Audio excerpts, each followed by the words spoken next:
अस्सलाम वालेकुम नाजरीन, न्यूज़ टू यू के प्रोग्राम खबर से खबर तक में मैं हूं आपका मेज़बान फैसल हकीम। आज के प्रोग्राम में हम बात करेंगे रवां माली साल के दौरान तेज़ी से बढ़ते हुए तजारती खसारे के हवाले से।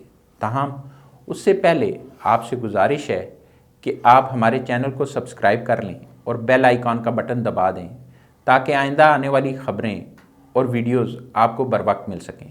तो चलते हैं प्रोग्राम की तरफ और बात करते हैं तजारती खसारे के हवाले से।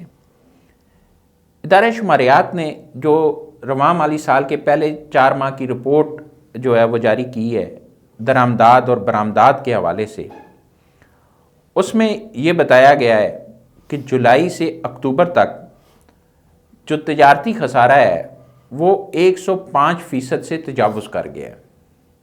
जुलाई ता अक्टूबर में जो तजारती खसारा है वो मजमूई तौर पर 15 अरब 61 करोड़ 90 लाख डॉलर हो गया है। 4 माह के दौरान 25 अरब डॉलर से ज़ायद की जो हैं वो दरामदाद की गई हैं। इस तरह जो बरामदाद हैं वो सिर्फ 9 अरब 44 करोड़ 40 लाख डॉलर की है। तो इन दोनों में जो फ़र्क है बरामदाद में और दरामदाद में वो बनता है 15 अरब 61 करोड़ 90 लाख डॉलर, और ये है पाकिस्तान का तजारती खसारा। अदाद शुमार ये भी बताते हैं कि तजारती खसारे में गुज़श्ता साल की निस्बत भी काफ़ी इजाफा देखने में आया है। और अगर सिर्फ एक महीने का जायज़ा लिया जाए तो एक महीने के दौरान जो अक्टूबर का महीना है उसमें जो दरामदाद हैं वो 6 अरब 33 करोड़ डॉलर की हैं, जो तकरीबन 1/4 बनता है इस टोटल दरामदाद का। तो ये कहा जा सकता है कि दरामदाद जो हैं वो तकरीबन 6 अरब 33 करोड़ डॉलर माहाना के लिहाज से हो रही हैं, जबकि उसके मुकाबले में जो अक्टूबर में बरामदाद हैं वो सिर्फ 2 अरब 44 करोड़ 80 लाख डॉलर की हैं। तो सिर्फ अक्टूबर में जो तजारती खसारा है वो तकरीबन 4 अरब डॉलर का है, और 4 माह के दौरान मजमूई तौर पर 15 अरब 61 करोड़ 90 लाख डॉलर का। अब ये तजारती खसारा मुसलसल बढ़ता जा रहा है, और इस तजारती खसारे का जो असरात हैं वो ना सिर्फ मुल्की मईशत पे नज़र आते हैं बल्कि उसके साथ साथ आम ज़िंदगी, जो आम आदमी की ज़िंदगी है उस पर भी नज़र आते हैं। जितना ज़्यादा तजारती खसारा बढ़ता जा रहा है उसी तरह आपकी जो सनतें हैं वो भी मुतासर हो रही हैं, क्योंकि जो दरामदाद हैं उसमें इजाफा है और बरामदाद जो हैं वो मुसलसल जो है वो कम हो रही हैं या एक स्टेज पे खड़ी हैं।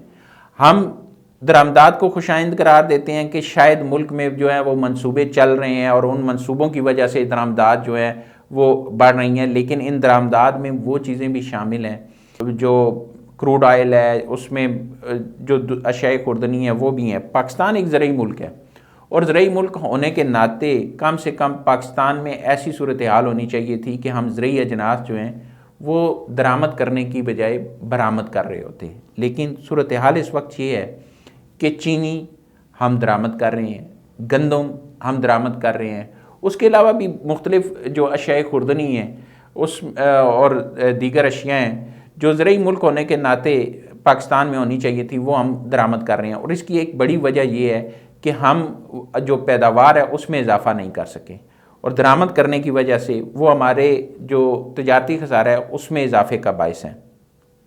दूसरी बड़ी वजह ये है कि हुकूमत की तरफ से कोई हिकमत अमली वाज़े तौर पर सामने नहीं आई कि बरामदाद में इजाफा किया जाए। हर आने वाली हुकूमत ये दावा करती है कि बरामदाद को बढ़ाने के लिए इक़दाम किए जाएंगे। हर हुकूमत आती है तो कोई ना कोई इदारा भी बन जाता है, कोई ना कोई ऑफिसर्स भी तैनात हो जाते हैं कि जी बरामदाद को बढ़ाएंगे। तकरीबन 122 ममालिक में पाकिस्तानी सफारत खाने हैं, वहाँ पे ट्रेड मिशंस भी अक्सरियत में मौजूद हैं, लेकिन वो कारकर्दगी देखने में नहीं आई जो हमारे हमसाया ममालिक की है। बांग्लादेश की मिसाल ले लें, बांग्लादेश गुज़िश्ता चंद सालों के दौरान अपनी बरामदाद को 32 अरब डॉलर के हद तक ले गया है।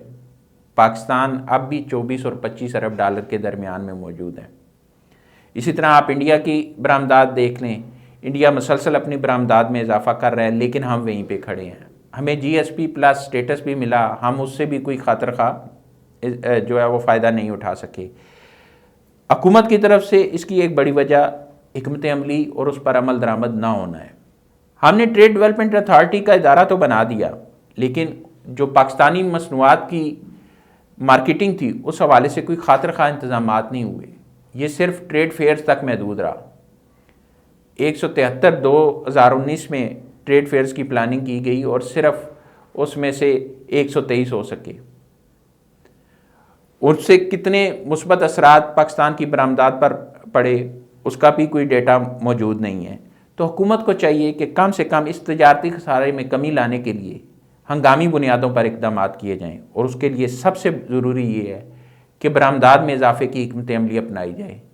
जितने बरामदात ज़्यादा होंगी उतना ही तजारती खसारा हमारा कम होता जाएगा। बिलखसूस जो ज़रई अजनास हैं और दीगर अशिया जो पाकिस्तान की पहचान है, जिसमें फल हैं या सर्जिकल आलात हैं या खेलों का सामान है, उसकी बरामदात में इजाफे के लिए हंगामी बुनियादों पर इकदाम वक्त की ज़रूरत है। इससे ना सिर्फ बरामदात बढ़ेंगी, तजारती खसारा कम होगा, बल्कि आम आदमी की ज़िंदगी जो है वो भी खुशहाली की तरफ जाएगी। अब तक के लिए इतना ही। बहुत जल्द आपके पास एक नई खबर के साथ हाजिर होंगे। तब तक के लिए अल्लाह हाफिज़।